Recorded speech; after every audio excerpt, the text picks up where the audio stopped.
All right, folks, back on the Bossman show, part of ATL Media family here. One of our own. She's doing big things. She's an actress, model, MUA. She's doing her own thing. She went to the polls. Remember that? That's Coy. That's been her. She's also on Sybil Wilkes' show every Monday with a cast of characters from who we know. We'll get Baby Griff. We're going to get David Williams, Huggy, Chris, and all them jokers, all of them on Sybil show. But it's Coy Malone, social activist. What's up, Coy? How you doing now?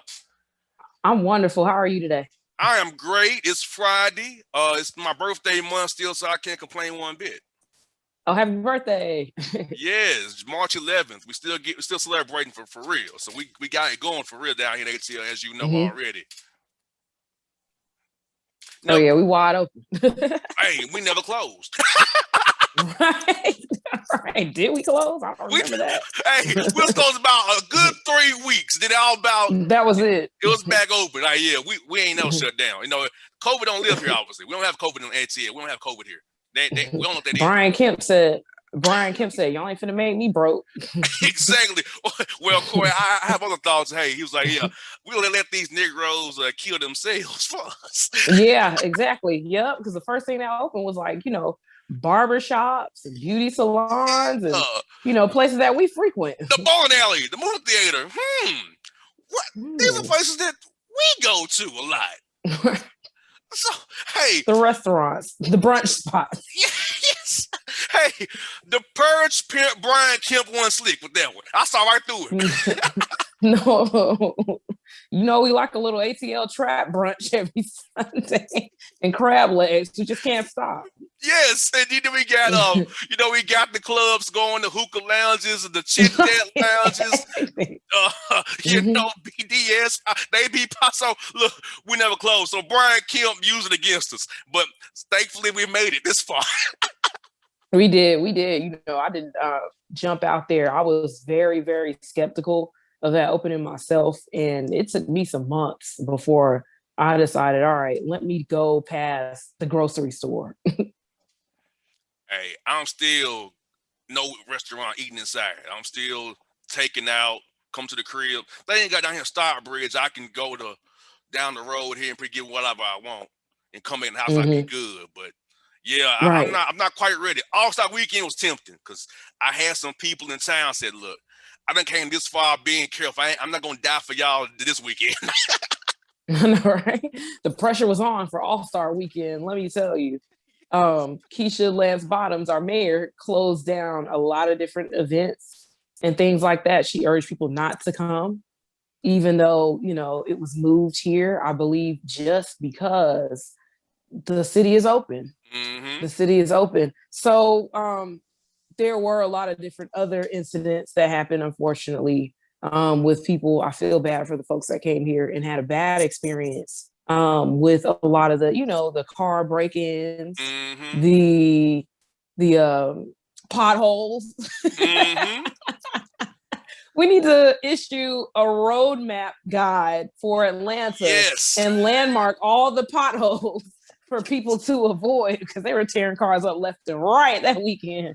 Yes. Oh, God. Yes. And when you on the West End, the Bluff area, Vine City area, by the Arena Stadium, somebody that says I'm going to let you park in my yard, that's probably a trap. It is. It's definitely a trap. That's definitely a trap, you guys. Hey, yeah, I would just pay Premier Parking's fee. Just pay that. Just pay them. Yeah, just go into somewhere secure. Don't run the risk. Okay, to my listeners outside of Atlanta, I got a trick for you. Underground Atlanta's old parking garage. Park there. It's safe and secure. That's what I would do, and walk to the Falcons and Hawks games. Right, or even the one at the CNN Center. Yeah. They have their own police force. And they're always patrolling that area. They have to, because they have persons of interest that, come in and out of CNN, reporters, guests, and things of that nature. So, yeah. Yeah. I had a friend, Coy, who came to town and came without enough money. And I'm like, I'm not about to bail you out. First and foremost, I'm not your man. I'm just a friend. Remember, I'm just a friend. Remember that friend zone? Stronger than ever. Yeah, yeah, yeah. So I said, hey, remember back in the day when I wanted to holler and you was like, nah, it's better we just be friends. Well, I'm gonna be a friend today. I ain't got it. Can you come pick me up? And oh no, no. So yeah, she came down from Carolina and had no money. Want to come have Jr. bill her out? Nah, we ain't that nice around here. Especially when you No, that put you in the friend zone back in the day. you had a lot Hey, of people that tried to exercise that right over the All-Star weekend, and they got creative and created GoFundMe accounts because they came here and got stuck. the new Some of them hustle. got shut down several times. They got shut Yes. down. Mm. Yes, it was amazing. Hey, Atlanta is its own community, people. We have our own hustles here. It's just a great city of different kind of vibes and different kind. Unless you're from here and live here, you don't get it, people. Coy, my listeners don't understand. Atlanta, we are unique here. It's a whole other Very. world, and so unless you're here every day and know that the dynamic, it's like It's funny. It will have you cracking up laughing. Like there is literally everything you want. Do y'all hear me? Everything you want is in Atlanta. Um, that could be a good or a bad thing. And yes, also with along with that, you get in what you put out. A lot of people come here and you know, they get very caught up on the glamour of it all because it's very comfortable. You got a lot of space. Housing is very it's a lot lower than a lot of places in terms of mm-hmm. houses, not apartments. In terms of housing, it is a lot cheaper than other places. So you come here with the sense thinking that everything's easy, honky dory. I could just lay back and do anything. And no, you actually have to ride the wave that is designated for you or your designated wave, whatever it is that you did before. Come here and continue doing that. Don't try to Yes. jump off on the bad side of things because that will blow up on you really quickly. Exactly. I stay in my lane. Sports, politics, radio. I don't get Mm-hmm. outside of my lane. I found my way. Sports, politics, radio. Atlanta Hawks, Atlanta Braves, the Falcons, the colleges. I'm good. Yeah, you're never gonna stop talking about the Hawks and the Falcons because they're terrible. Well, the Hawks won They seven always in a make it row so right now. far. 7 in a row the Hawks won. Yeah, So yeah, yeah. They're meh. Yeah. now, Corey, Holla off at the me when air, it I'll gets to the tell you some playoffs. Hawks off the air, Corey. I can tell you some Hawk stories off the air. I can't say in public because of certain reasons, but off the air, I have some Hawk stuff for you that you will blow Yeah, your there's a mind. lot. That'll blow There's your mind. definitely But a lot. yes, yeah. So so we're a great city, Corey, and I love it, man. So tell us about this.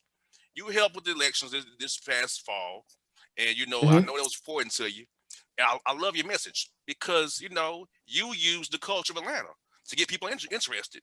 That's what it was about. But see, to me, Corey, I both don't know this. People are too tight sometimes. It's too tight. They wound too tight to sticks up their butts. Look, we're a new age. Reach people where they're at. You may Exactly. go to the club and catch them outside the club, at the hookah lounge or whatever. Catch them in their space. They'll be more engaged. When you come to them as like this button up square, they're going to be like, nah, I'm good. If you catch them where they in the element and laid back and down with it, they'll rock with you. Exactly. And what we did with the Get Your Booty to the Pole PSA was market to a group of people that politicians usually don't think about, they skip Mm-hmm. over, and they think them of these people as folks that are not credible Mm-hmm. towards political campaigns, towards things that the community wants. They don't honor their opinions, the needs of their immediate area. And so we geared our message towards those people to let them know that not only are your concerns valid, but you also have concerns that Yes. we're interested in. And you can actually take those concerns and channel that towards the people that can do something about that. And when they don't do something about that, you can also hold them accountable because they actually work for you, believe it or not. This also includes the people whose voting rights have been taken away, have been terminated. Mm-hmm. They didn't know that, hey, listen, we understand that you've gone through this system. and you feel like you have no voice because they didn't listen to you when you were on the stand, or they didn't listen to you when they put you on parole, gave you probation, gave you, these different fines and what have you to pay. But you can get your voting rights reinstated, Yes. and you can vote on these things, these laws that have affected you, including we voted on cash bail, which is something that we voted on here in Atlanta during the last election. And you can also vote on the people that put you away, including the DA, the sheriffs, the judges. You can take their power away just by saying, I don't want you. Instead, I'd rather have this person serving for this term on the bench as a DA, as a sheriff. These are things that people in this type of community, they didn't know. They just didn't know because nobody cared to educate them and tell them this is what politics means. This is what it simply breaks down to. And the numbers were so large and so powerful that it changed the game for Georgia. Yes. We went from red to blue. And now politicians they're concerned that, oh God, we need to do something about it. So here we are once again facing another battle where politicians are enacting laws to further restrict voting in different ways, in terms of availability for for the ballot drop-off places. Mind you, we've already seen a lot of different voter suppression where people have polling locations with hours that don't match the hours that they're supposed to be open, with they're non-accessible because the public transportation is maybe like a mile or two away from the voting office. So many different things. So now that there's laws that are being enacted to make it even tougher, including having to register every year, having to present forms of ID, like poll taxes, but coded. Poll tax. Oh my God. Like here we are once again in the 60s. Like we all know somebody that's in their 50s. That's how long ago that the Voting Rights Act happened, Civil Rights Act and stuff like that. Everybody knows somebody that's 55, 50. And that's pretty much the time span that it's been since these things have happened up until now. And here we are once again having to face the same type of oppression. Yeah, because Republican policies are trash. So yeah, they are. They're all about the bottom line. Rather than having an agenda that appeals to people, let's suppress the vote, make the voting pool smaller and shrink it, and hopefully there'll be enough for us at the end. Because when people can vote, they lose. Because hell, the Republican, whoever he was, legislator or whoever he was, said it out loud in Georgia. And if we let everybody vote, we never win another election. Yeah, because your policies are trash. And exactly, they're scared of Stacey Abrams running for governor, scared of Reverend Warnock again in 2022. They're afraid of the Georgia House getting flipped and the Senate getting flipped. They're afraid of gerrymandering going to be ripped away from them so they can drop districts up where they want to. They're scared of the power because the demographics are changing on them. About 2043 be a majority minority country. They're getting phased out. They're not having any babies. So they got to do something. Because we churned out, got our bully to the polls, got Warnock, Biden, and in there, and Ossoff. The backlash is coming. People talking about Coy. Oh, Raffensperger stood up to Donald Trump. Yeah, he was taping him. That's why he stood up to him. He taped him. He had to cover his own ass. Okay, that's what that was about. Right. Raffensperger is about the same stuff that Brian Kemp's about, Gabriel Sterling's about, suppressing the votes and Republicans winning. Let's not give him a cookie for doing the right thing for once. He's still a bad person. Changing the polling places the day of the election, or not telling people that they're closed. Or on top of, we had the power outage because there was a storm that knocked out power for thousands. It wasn't just like one county or one area or a neighborhood. It was thousands of Georgians that had no power, including the polling locations. And they did not want to extend the hours due to the polls not having power. They just said, oh, well, we're closed. Some of them set up a mobile site, but didn't inform people. They didn't put up signs, nothing like that. And they also cut poll workers as well. So to Mm-hmm. close polling places to suppress the votes. Obviously, in the Black and Latino areas, most likely, as they always do. Because see, it's very targeted. Why is it always the Black and Latino areas or AJ areas that they target? I wonder why. But there are people who tell me, no, Jr., you just look at facts is facts, sucker. I It's ain't what it is. like my job is to tell the truth. Do I? And yes, it's true. Do I see it their way? Hell no, I don't see it their way. But I'm not gonna lie either. You know, I'm mad at Joe Manchin in cinema for the minimum wage for people. So I call that down the middle, both ways. If you screw up, screw up. I don't care who you are. But I Right. know I know I got two options. I know one may gonna see it more my way than the other is gonna see it my way. Other one that hates me. One of them, they're effed up too, as we both know, but they'll see our way more than they will for sure. Definitely. It's just about keeping those in power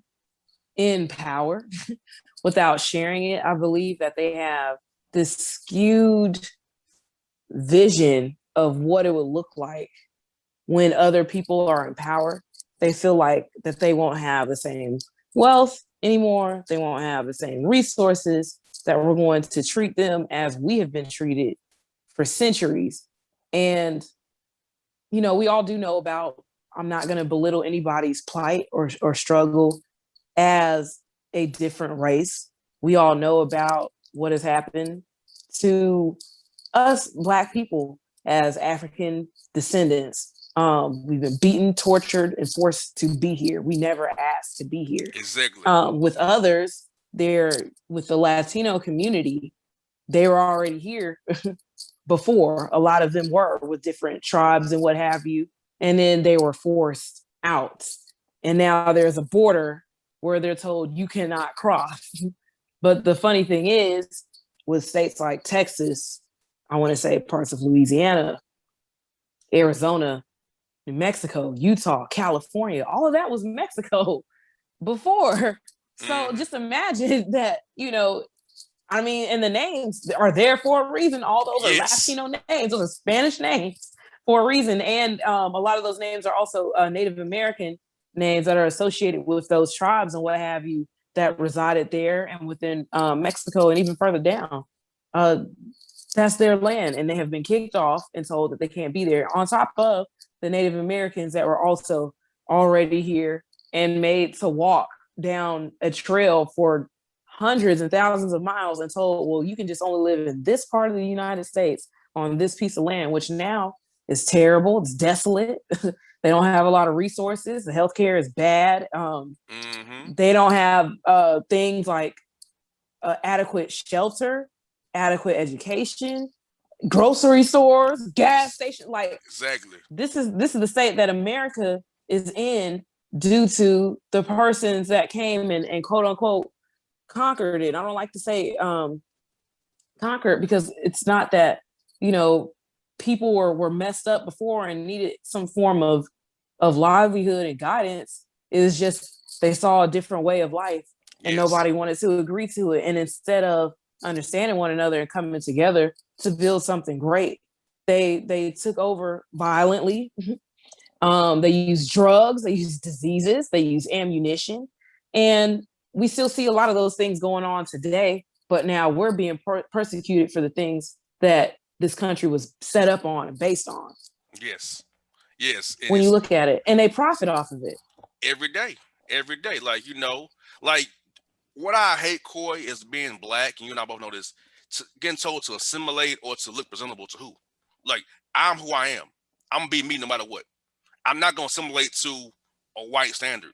I must be real. I'm not gonna do that. I'm JR. I have my own mind and my own flow, and I believe what I believe.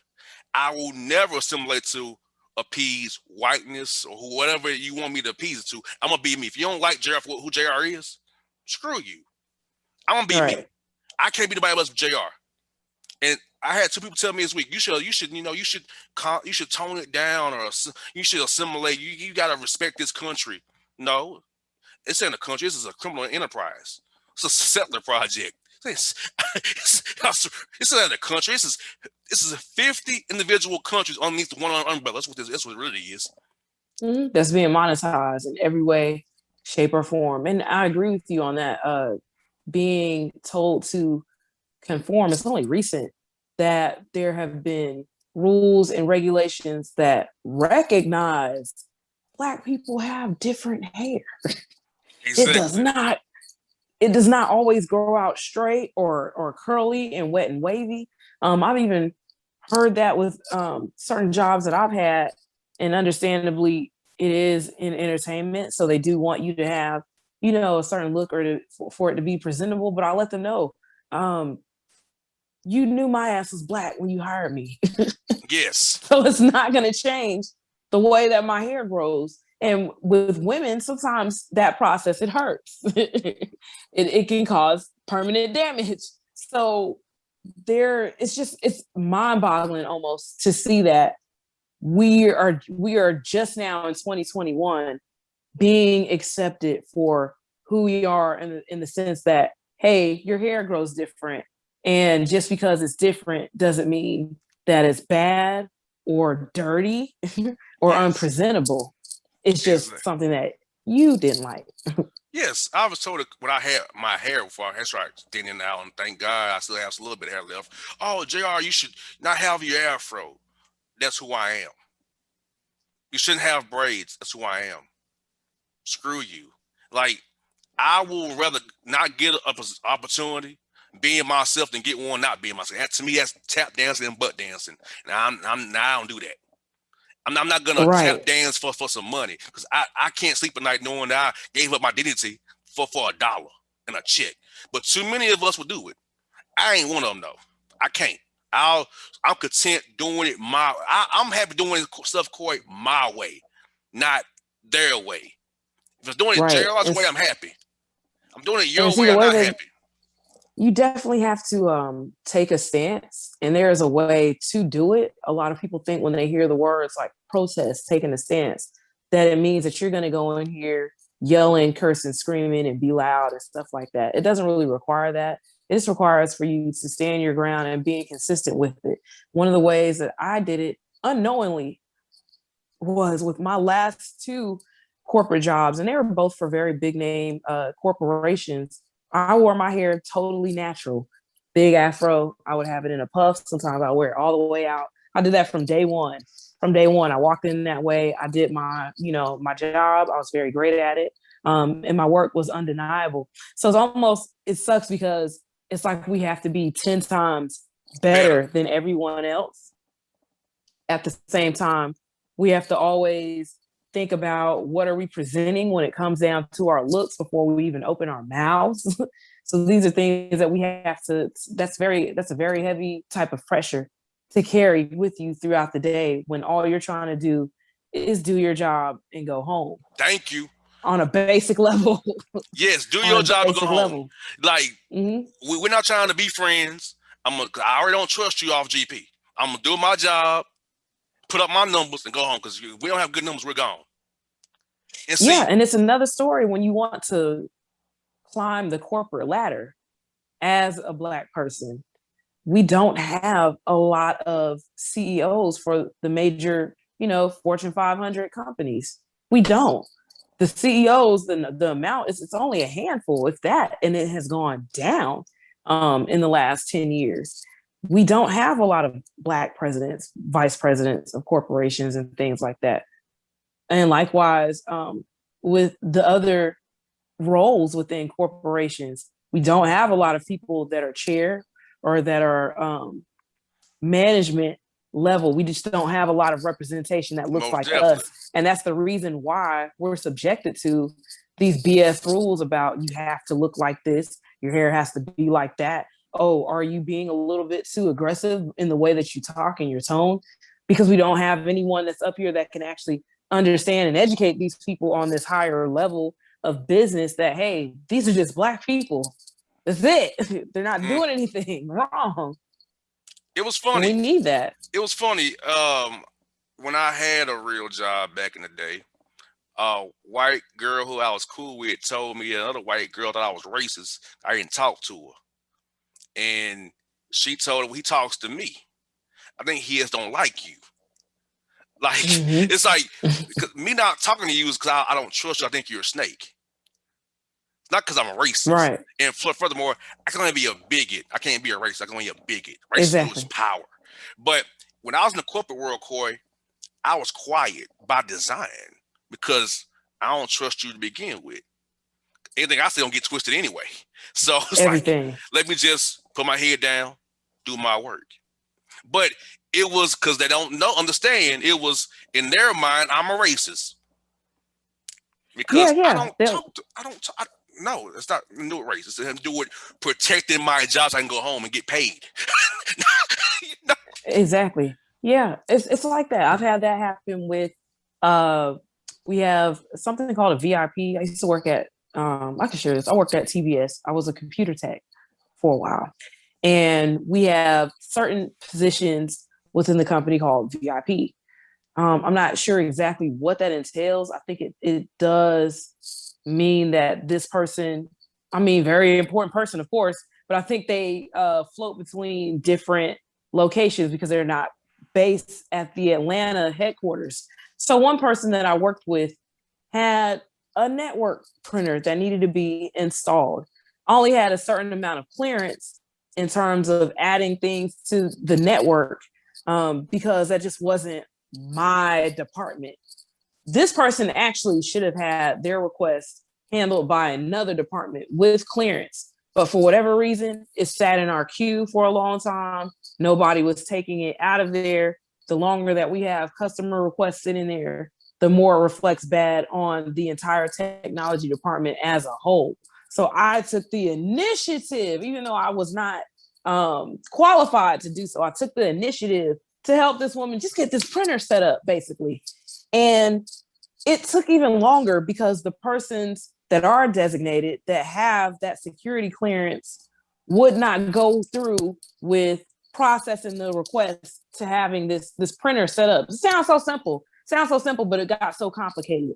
And because I was the face, and I also believe because I'm a Black woman, and this was a white woman that had this issue, and I explained to her, listen, it's not working just because the persons I sent the request to have not approved it. I have been to their desk. I have called them on the phone. I have sent an email. I have looped in my manager and their manager and the persons, and it has not happened yet.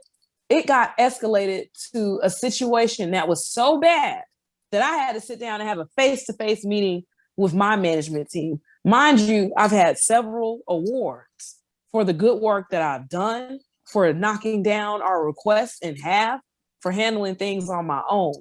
And they sat there and drilled me for a long time, asking, well, what's the problem? What's the problem? And I told them, you know what the problem is. We had this discussion in an email. I do not have security clearance to make this thing work on the network. This person does. This is who you need to have the meeting with. I have forwarded you all the emails that they have ignored. I've also documented when I spoke to this person on the phone and when I went to them at desk side. And they have still, white man, by the way, they have still ignored my request. All he has to do is push a button that says yes to take care of this entire problem. So why am I getting grilled for this and not him? It's obvious. The skin tone. Yes. And also and the hair. being passive aggressive when it comes to things in office, for its politics and evaluations. Not want to tell us it's an issue or give me gotcha stuff at the end of the year. I know that was the issue. You didn't tell me. Well, right. you don't talk. If you don't talk to how you don't know if you don't talk to somebody. That's the corporate world, being black in the corporate world, and it's not fun. That's why I encourage you to find your way, people. Like, my way is radio. Coy's way is entertainment.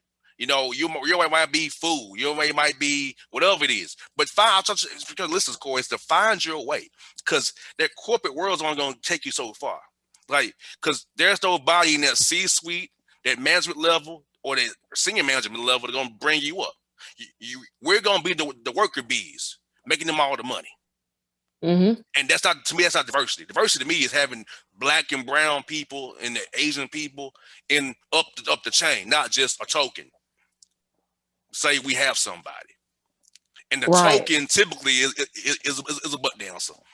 Because that's always they got. And they usually have, why is the token when always the butt dancer? Always the one. You don't represent our interests very well. You just here because you want to check. You want to be the token. I can't stand the token. The house tokens. That's what I call them. I'm That's in the pretty much what it is. I'm in the field.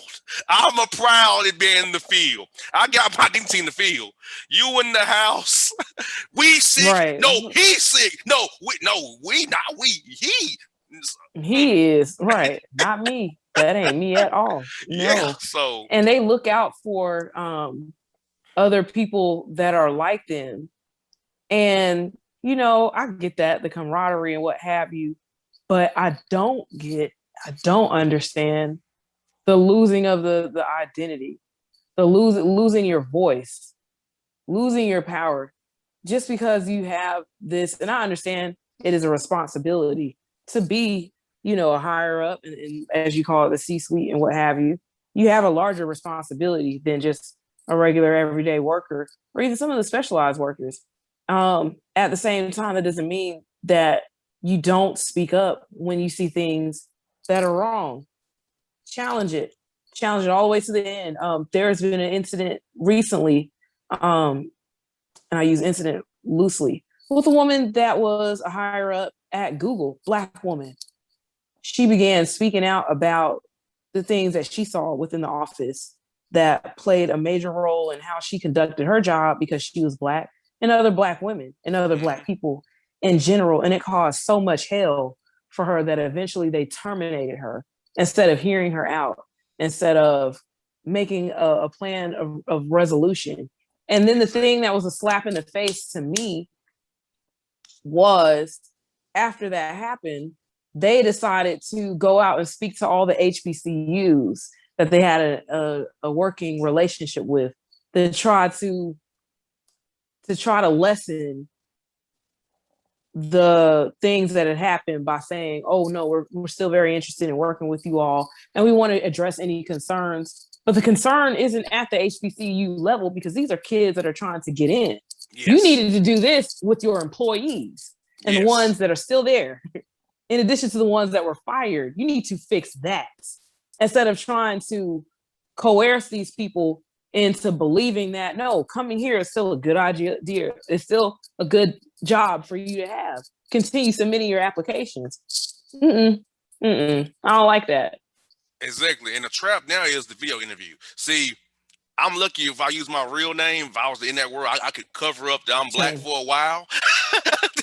But the video interview now is the trap now, to see who you are and what you really are. And are they bringing you in as the minority interviewer, say you interviewed a minority for EOC purposes, or what? See, when you're Black and Latino in a hiring game, you gotta realize, are you just a token interview just to say we interview somebody of a different race, to have diversity purposes, answer that question? And see, that's something that my white brothers don't understand. It's always an extra layer with us, that to get what we got to get. It's not just easy. We don't worry about your name, or not identifying yourself initially just to get the job, or trying to hold off to last minute and let them know that you're actually Black to get the job. So I try to. Oh yeah, because my real name is very Black, and my real name is very Black. It is no way of getting around that. None. And I do feel like it has stopped me from certain jobs and what have you. Sometimes I think the interview was a joke, just to see, well, how Black is she? Let's just find out by having an interview. And I speak well, I dress well, all that stuff. Sometimes I think they just even allow certain interviews with a certain amount of Black and brown people just to fill that quota. Yes. To say that, well, we interviewed this many Black people, but who actually got hired? Exactly. I'll ask them, is this a real interview or is this a token?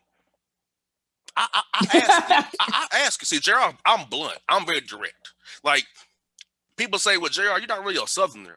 I am, but I'm more of like a New Yorker. I'm direct about stuff. Yeah, this is a token interview. This is a real one. Let me know. I don't want to waste my time. or I'm not. yours. I'm not hearing my suit to just be told email tomorrow we went another direction. You was already going another direction, sucker. Don't Right. don't try me. But Exactly. they would Oh try. God. So I tell you all the time, you just gotta really just know what you're up against. Do your homework always. Like it's funny when I book guests for my show, right? They be like, "Who are you?" How about Google me? Right. Google the Boss Man Show. Look at my interviews. Go to my Instagram page. Then you know who I am. I talk to coaches Exactly. every week. Hmm. Player. I cover Atlanta Hawks. It's obviously I don't hide what I do. It's very much in plain sight what I do. Who are you? Why do you want to interview our coach? Why would I be emailing you from Atlanta if I didn't want to interview your coach? Why? You're winning, obviously. You're doing something well, obviously. To get on my radar. I'm like, are you power tripping? Because you want Yeah. like And name brand tripping too, because you're not affiliated with a major network. Once again, that just comes down to what people conform to and what they associate with successful. That doesn't mean that that is unsuccessful because you're your own independent brand.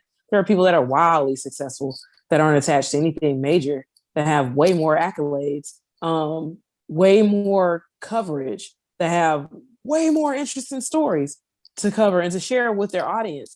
But just because it's not on a cable news network or something like that, now all of a sudden it just makes it incredible. It makes it not. It's it makes it lost inferior to credibility. It's them. lost To them, it's validity. inferior. Because Yeah. I'll say this: to get credentials, I have my four letters behind me for the four letters behind me. But if I didn't have the four letters Mm-hmm. behind me, I wouldn't get into games. That's how arcane NFL, NBA, and teams are. Some colleges are still.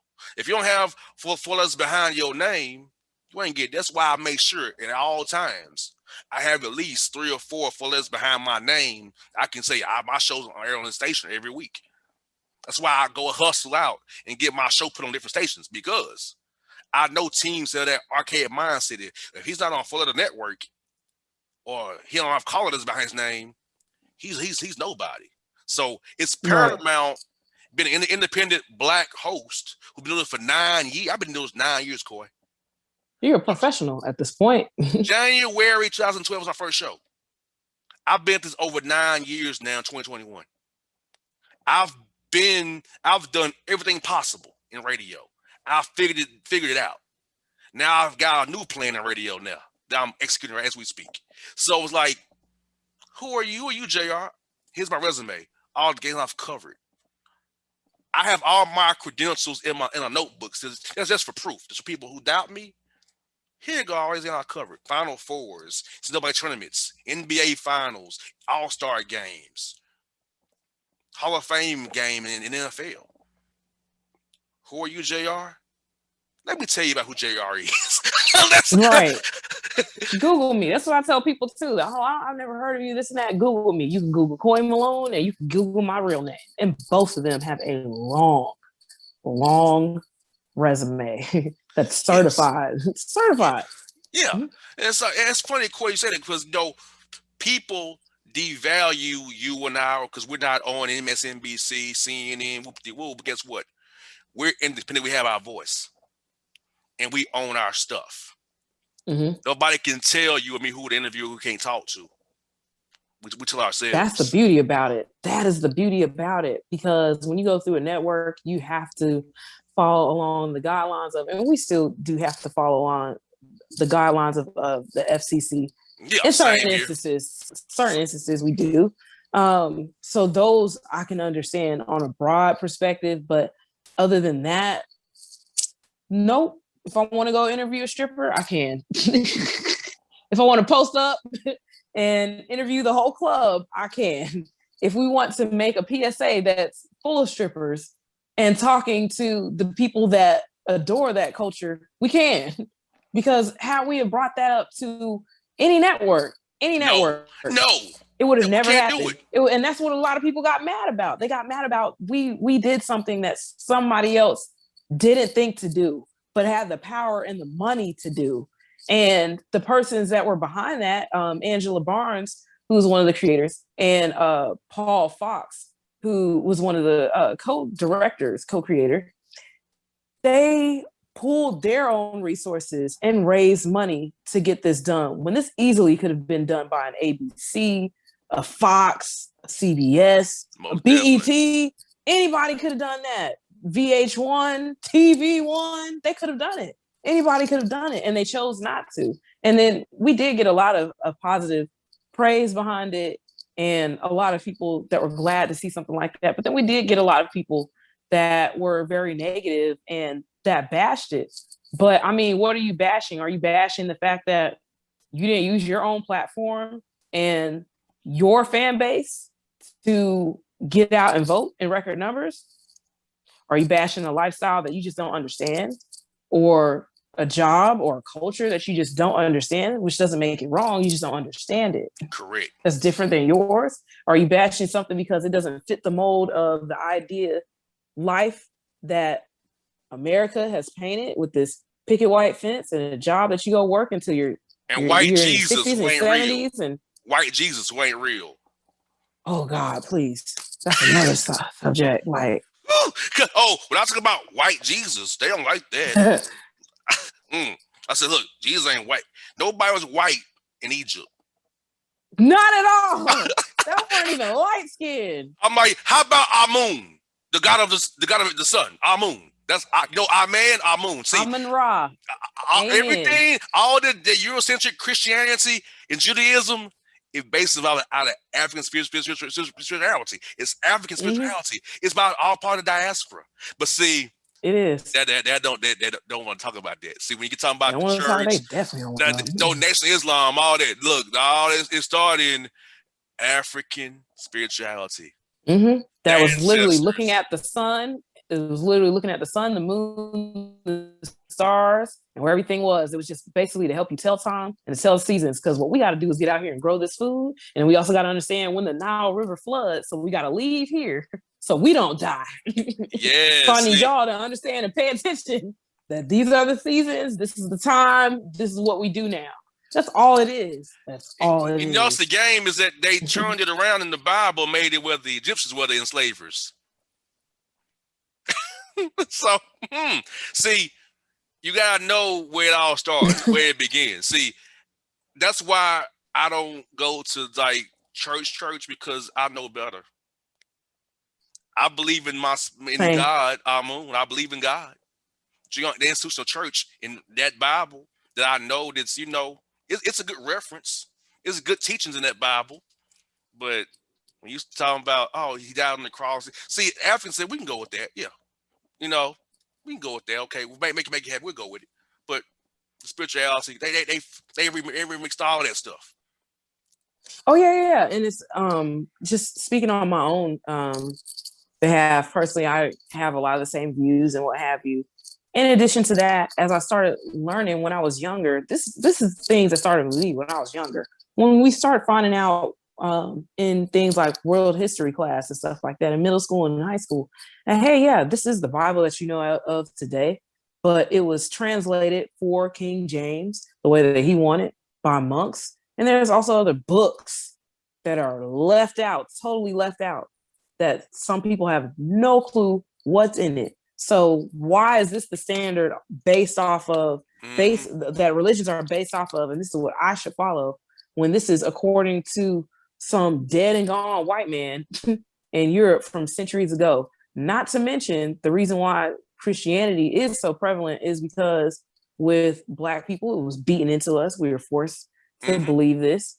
And before that, centuries before that, you have the Crusades. Yes. That was very violent for many years that killed people literally on the spot that did not have this way of life.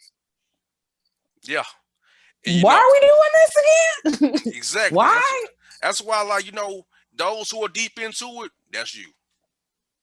I believe in my God. Get it. And I believe in my God. And I'm pray to my God, and I'm gonna do you. But for base my life off this Bible, I know this been doctored up. Nah. No, because it's so restrictive. It's always a punishment for everything. This is this. And I understand, yes, there are punishments for certain things. Like, yeah, definitely don't steal. I get that. Those are basics. Don't kill.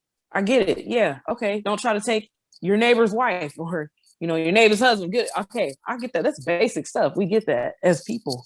But then there are other things that make it so that you're boxed in and that you have to be this, and that. When what I've learned in spirituality is tailored to the individual. It is who you are. It's your own experience.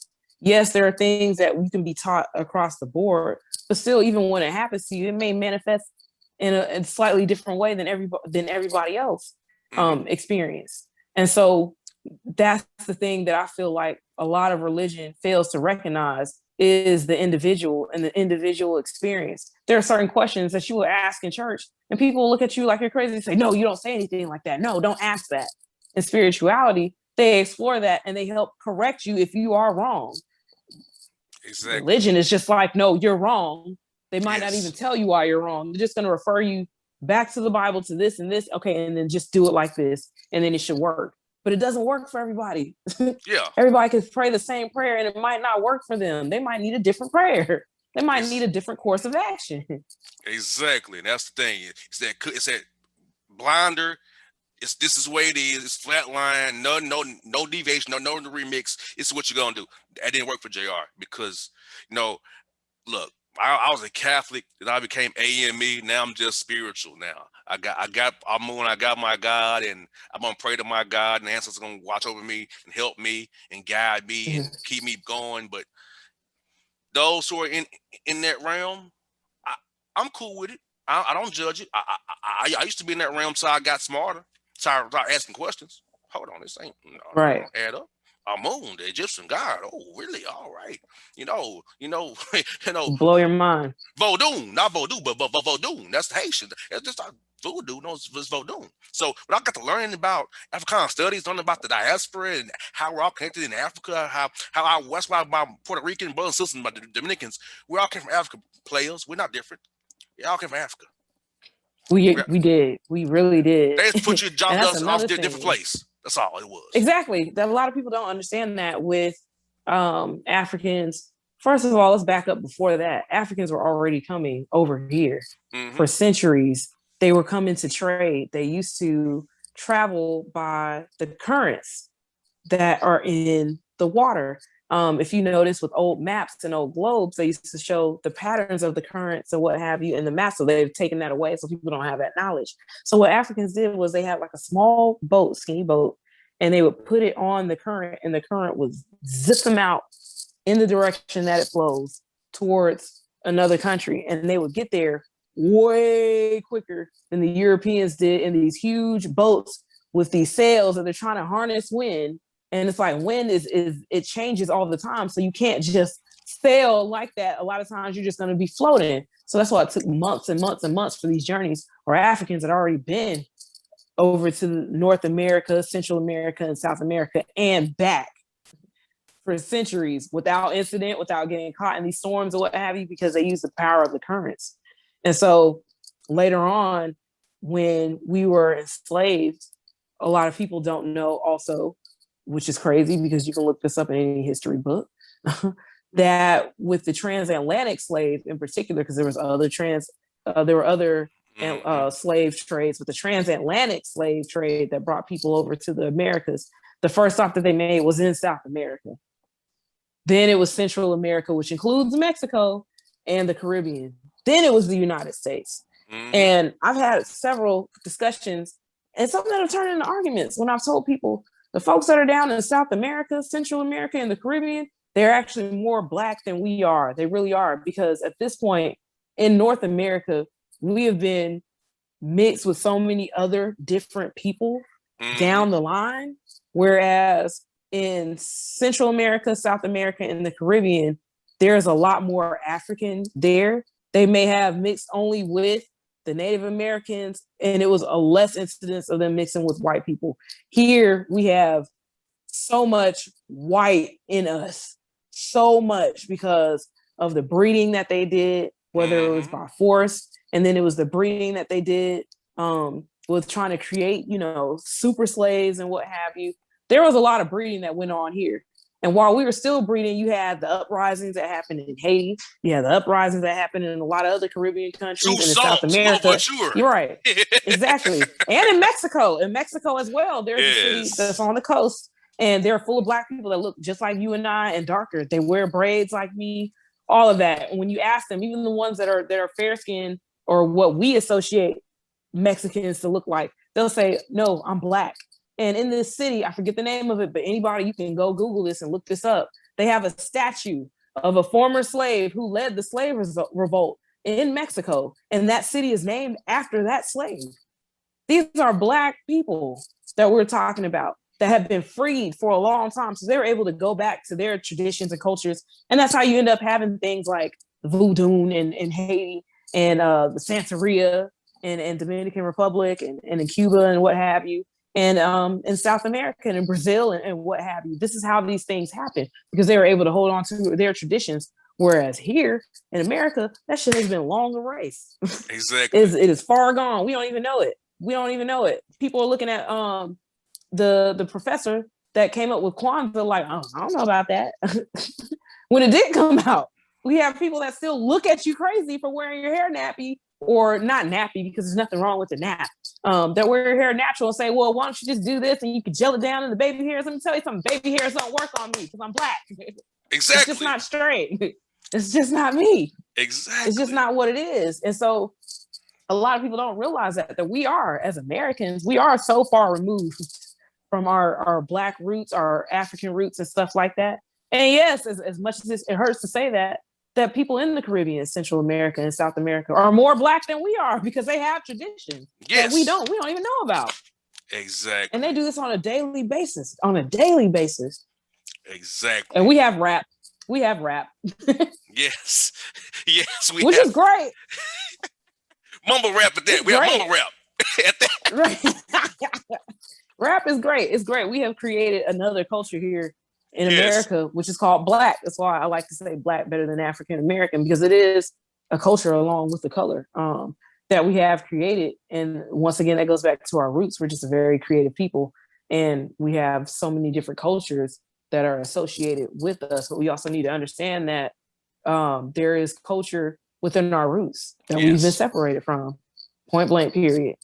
No doubt. Well, Coy, this is gonna be a whole hour of the show. I love this. It's gonna be a whole hour. Hey, I gotta do 8 hours a week. We got an hour done. Thank God for Coy Malone. I didn't think we'd go this long, but we did. See, this is right. Like I'm talking about freestyle, the show, no playing, my narrative, our narrative, Coy's narrative. Guess what? We ain't playing on an hour, but it happens. See, people, that's what I'm talking about. When you own your own stuff, I'm not bound by a hard out. But I insert my own commercials. Production will be like, or they'll cut the music on you. They'll cut on a commercial real quick. I'm here, get on my level, get on my level. This message has been brought to you by Coca-Cola. You're like, what? Yes. I don't even drink that. Yes. Yeah. Hey, Coke, stand up for voting rights, suckers. UPS, Home Depot, all y'all. The Commerce, AJC, stand up and be heard, suckers. Help us out, right? Hoes. Yeah. And I'm almost interested to see what they do.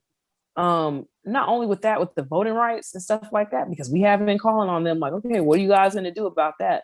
I'm also interested to see, in addition to that, when we refer to brown people, what are they going to do about this shooting that has occurred at the spas? What is going to happen? Is this going to be something that people start to report as a hate crime? Because I don't care what the way that you try to slice it and say, oh, this person had a sex addiction and he has a problem, and they're referring to him as a boy when he's actually a 21-year-old man, and you know, oh, he was confused and this and that. No, it is a hate crime. Yes. Let's call it what it is, people. Let's call it what it is. You know, that's whiteness. That's whiteness at work, though. That's whiteness at work. That's whiteness at work, people.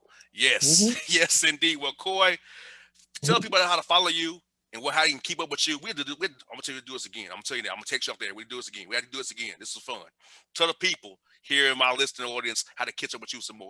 And I'll tell people we're gonna do this again, Coy. This is fun. This is fun. Yeah, we can do this anytime. Let me know. I'm available. There's so much more to talk about that we can break down for everyone to better understand. We gave y'all a very good overview of Yes. pretty much what it is to be black in politics, black Very in little. We corporate got more to America. tell you. Right. We got more and more. We ain't talking about the plantains yet. We ain't talking about none of that stuff. We ain't talking about the shekaré. We ain't talking about none of that stuff yet. We got so much to talk about. But you can follow me on Instagram at Coy, COY_Malone, MALONE. You can also Google my name. Several interviews will pop up with CNN, with Channel 2 here in Atlanta, CBS. I believe we had stuff with Politico, all kind of stuff. You can also Google my name, which is Maisha Stroud, MIEASHASTROUD. You're going to see a ton more of things come up with open mics that I used to host, community organizations that I was associated with, a radio show that I hosted for many years on three different stations, actually. And you'll also see my name affiliated with that under Coy Malone. I go on live every Monday night at 7/6 Central with Sybil Wilkes on her live show, What You Need to Know. And you can watch that live on Sybil Wilkes' Facebook page and YouTube channel. And I also contribute to the What You Need to Know newsletter, which you can sign up for on sybilwilkes.com and subscribe. It's for free. It comes out every day, Monday through Friday. 6:31 Eastern time. 6:31 Eastern time. Yes, 6:30 Central Time, 6 p.m. Central Time, 7 p.m. Eastern Time. Let me break that down for y'all. And the newsletter is very, very short read. It covers politics. It covers coronavirus updates. It covers social justice or social injustice stories that I write and contribute. And I'm also getting in the habit of posting more of those stories on my actual page. I'm getting ready to film another video with the social justice stories that I've covered for the week. So go ahead and follow me on Instagram and you can check that out. And I'm also a vegan chef. And you can follow that page, IMAH_eats, EATS. And I also have a TikTok that I'm working on where I post some political stuff, some food stuff, some funny stuff at Coy_Malone on TikTok. Also on Twitter, Coy_Malone. Everything is Coy_Malone. Yeah, and we follow each other on Clubhouse too, Coy. We on Clubhouse each other. Oh, cool. I need to start getting on there. And I've gone in and listened to some stuff, but I really want to have a subject matter to discuss because I don't just want to get in here and have a boring conversation of, hey, fam, what you over there talking about? We might need to start a room, Coy. That's an off-air conversation, though. We just need to start a room to help people. We might need to do that, Coy. Start a room for some people. Right. Teach them about African history, the diaspora. Right. African history 101. Did you know Egyptians invented ice cream? This is going to be a wild ride for you. Yes.